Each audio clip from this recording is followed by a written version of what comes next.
Okay, today we're going to be learning bomb drops, acid drops, and then we're going to take the skills that we learned from those two things and we're going to apply them to lots of other things that we can do on the Flowrider, which is going to take your riding to a whole other level. So if any of that interests you, stick around and we'll show you lots of cool stuff.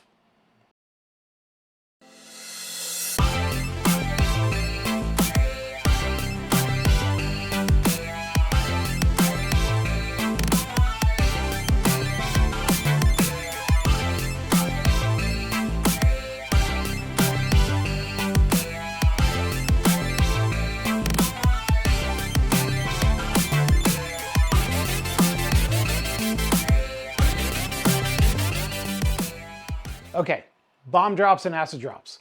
A lot of people refer to these two terms interchangeably, but bomb drops usually refer to jumping in from the rail at the top of the wave, and acid drops refer to jumping onto your board at ground level. Honestly, I rarely hear anyone at any Flowrider use these terms. They're more skateboard terms. Everyone usually just says jumping in from the top or jumping onto your board, but call it whatever you want. What this video really comes down to is learning how to jump onto your board from anywhere on the wave. So today we're going to show you the proper techniques to do this, how to work your way up to the top of the wave, jumping in from other parts of the wave, and once we get good at jumping onto our board, we'll show you a whole bunch of other jumping onto your board techniques. Lots of good stuff here.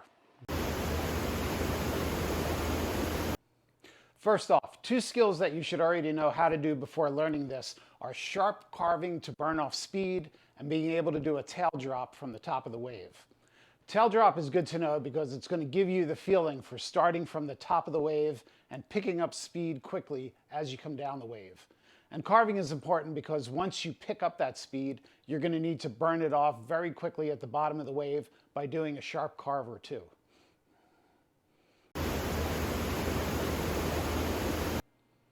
The first skill that we're going to be learning for bomb drops is how to jump onto your board. Jumping onto a board is really awkward at first, but if you practice it about a dozen times, it starts to feel pretty normal. We're going to first practice it on the carpet in the living room, or you can go out to the grass in the backyard. I actually have a lot of old beater boards that I use to practice these kind of things so that I don't ruin my good riding boards. This here is an old beater board I got from one of my local waves. It actually has a cracked core in the middle of it, so they were just going to throw this thing out anyway. Now, the way we're going to jump onto the board is we're going to hold the toe edge of the board with our tail hand about 3/4 of the way near the tail here with that. Now what you're going to do is you're going to drop the board in front of you as close to your toes as possible and hop on it. So the timing of this is that your board is going to hit the ground first and then an instant later your feet are going to land on top of it. It's not that the board is hitting the ground at the same time as your feet are doing it. There's actually a little slight delay involved in that. Be sure to drop your board flat against the ground so that the ends don't bounce awkwardly. Now, this is really important. You want to raise your front foot or your nose foot first, and then you're going to jump off your tail foot. Once you jump up, both your feet are going to land on the board at the same time. So raise your front foot first, jump off your back foot, land at the same time. We'll explain the importance of that once we get to the top of the wave. Practice this, and once you're confident with it, now we're going to jump onto the board using two different variations of our stance. Now, just to demonstrate this, what we're going to do is we're going to swing everything around 90 degrees. So now I'm actually coming at you. That's the perspective, coming down the Flowrider with that. So now instead of standing parallel to the board, what we want to do is we want to be 90 degrees where we're perpendicular to the board.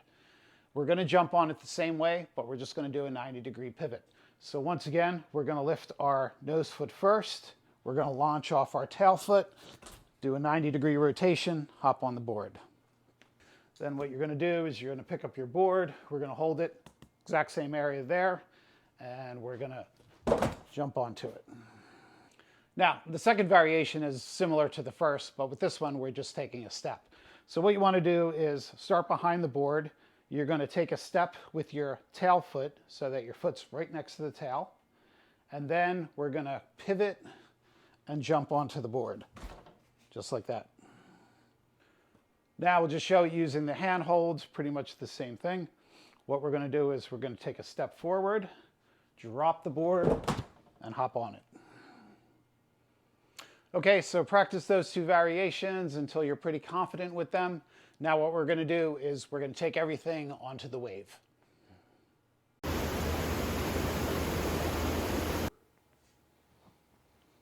Now that we're at the wave, we need to practice jumping onto the board exactly the same way we did in the backyard, but now we're landing on water.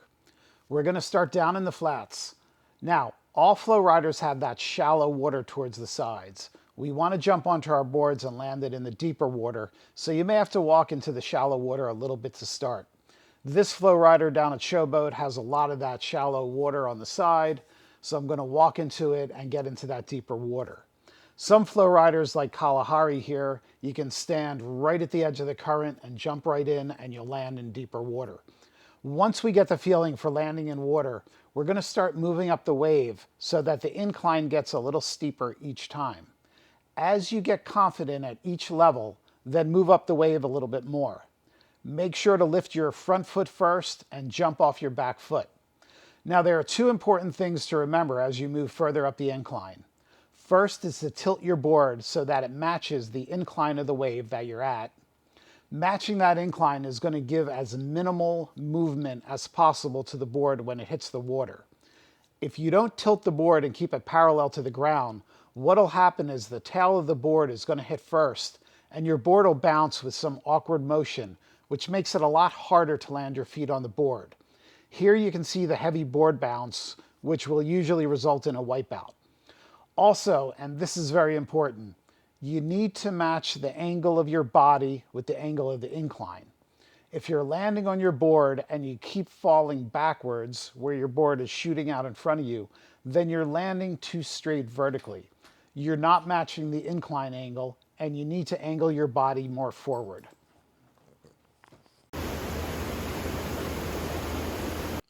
Now that you worked your way up the wave and have jumped on your board at all the different inclines, it's time to go hit the top of the wave. First thing we need to do is explain why we lift our front foot up first and then jump off our back foot. This is a really important detail. When we're at the top of the Flowrider standing on the rail, we're standing on the edge of the riding surface and we need to jump down into the wave. When we lift our front foot up and lean into the wave, we're now over the riding surface and in the perfect position to drop our board and hop onto it, jumping off our back foot. Now, if we try to do it with the opposite foot movement, then we would be lifting our tail foot up first, which doesn't get us over the riding surface. We're still behind the rail. To hop on the board, launching off our front foot requires a double movement shuffle step to jump outward into the wave. It's just a lot more difficult and awkward to do. Yes, I've seen people do it this way and they do it pretty smoothly, but we're always looking for the easiest, most efficient way to do these things. So make sure that you lift up with your front foot first and launch off your back foot. Now we're going to be jumping into the wave using the three variations that we practiced in the backyard. The first one is going to be the same as what we've been using on the side of the wave. So we're going to keep our shoulders parallel to the current and we're going to stand with our front foot in front of our tail foot. Now, this can get a little awkward because we want our back foot to be right on top of the rail, so our front foot will be sticking out into the incline of the wave a little bit. We don't have a lot of room to keep our feet shoulder width apart. Now it's all the same. Just bring your front foot up and push off your back foot and drop the board onto the wave and hop on. If at first you want to drop the board from as low of a height as possible to make it easier, then go ahead and do that. You can then drop it from a greater height as you gain confidence. Don't forget to match both your board and your body with the angle of the incline at the top of the wave. Now, the second way that we're going to stand is with both of our feet side by side on the top rail. This is a less awkward and more natural position that you'll be starting from. Only difference here is that when you take your step with your front foot, you need to turn your body 90 degrees as you jump into the wave. Now, here's an important detail. Most of the time I'll cheat a little bit by pointing my back foot off on a 45-degree angle, which makes it a lot easier to do that 90-degree turn. The third way that we're going to get into the wave is by walking up and placing our tail foot on the rail and then stepping forward to get our front foot out over the riding surface. We need to turn our body 90 degrees and jump into the wave, so you can do that 45-degree foot angle cheat with this also. The third way is really useful when we're casually walking up to the wave and we want to jump in without breaking stride. I use this method the most because I walk to the edge of the wave holding my board by the tail and dragging the nose, and then as I step on the rail with my back foot, I just swing my board into the wave and adjust the angle to the incline, and with that last step I just hop into the wave. Now, just a little note here. When you're jumping in from the right side of the rail, you need to quickly get onto your toe edge to get yourself established into the center of the wave. Jumping in from the left side, you're going to need to get on that heel edge real quickly. I always had a harder time jumping in from the left side, but practice both so that you can jump in from both sides easily. When you jump in from the top of the Flowrider, you're going to be picking up a lot of speed, so you're going to need some options to slow yourself down in the flats. When you see beginner riders doing their first few bomb drops, they'll usually wind up just running it out over the nozzle. As they start controlling their speed a little bit, they'll ride up onto the nozzle mat, sometimes in control and sometimes not in control, and then they just slip back in. The next progression is pushing their tail into the water to slow down without needing to ride up onto the nozzle. We call this a tail brake. But what you really want to do is take it to the next level by getting your carving down really well, so that instead of doing a tail brake, you could just do a sharp carve in the flats to burn off the speed. Now, the biggest problem with carving after jumping onto your board is that most of the time you'll land with your feet out of place. Since most of your control is done with your back foot here, if your back heel or your toes are hanging too far off their respective edges, then it makes it very difficult to carve. You want to work on speeding up your foot movement, so as you're coming down the wave, you can quickly adjust your rear foot into the perfect riding position so that you can carve in whatever direction you like. Once your feet land on the board, start adjusting your feet, giving priority to getting your back foot in place first. I have a video on foot movement, so if you need to check it out, then please do. Now, if you're not really quick with your foot movement, or sometimes you just don't have the time to get your back foot into proper position, then there's a general rule as to what side to make your carve. The general rule is carve to whichever side is hanging off the board.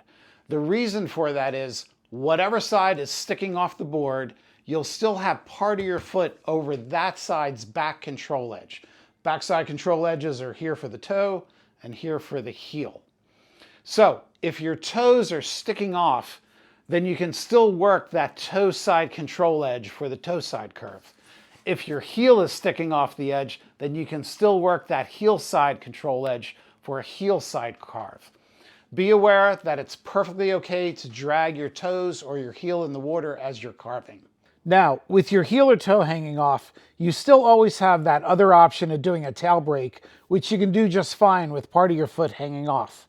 And another option is you could just ride up onto the nozzle, quickly wiggle your feet back into position, and slip back into the wave.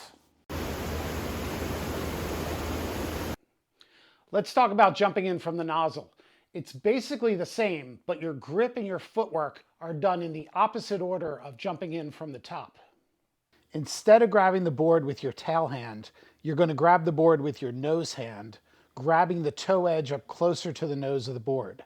Now you're going to plant your nose foot at the edge of the nozzle pad, raise your tail foot up first so that it's over the riding surface, and launch off your nose foot. This will put you out over the riding surface before your front foot even leaves the nozzle pad. You may want to practice the stepping sequence on the Flowrider deck or at home a few times before attempting it in the water.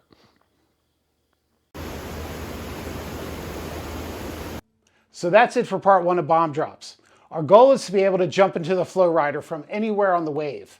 We've already covered the top rail from both corners, the nozzle, and our strong side, which is jumping in towards our toe edge. In part 2, we're going to cover that awkward weak side. We'll talk about different grip variations, jumping and switch, some cool places to apply our new bomb drop skills, and then we'll finish it all off with some crazy bomb drops that people are doing on the internet. So go check out part 2.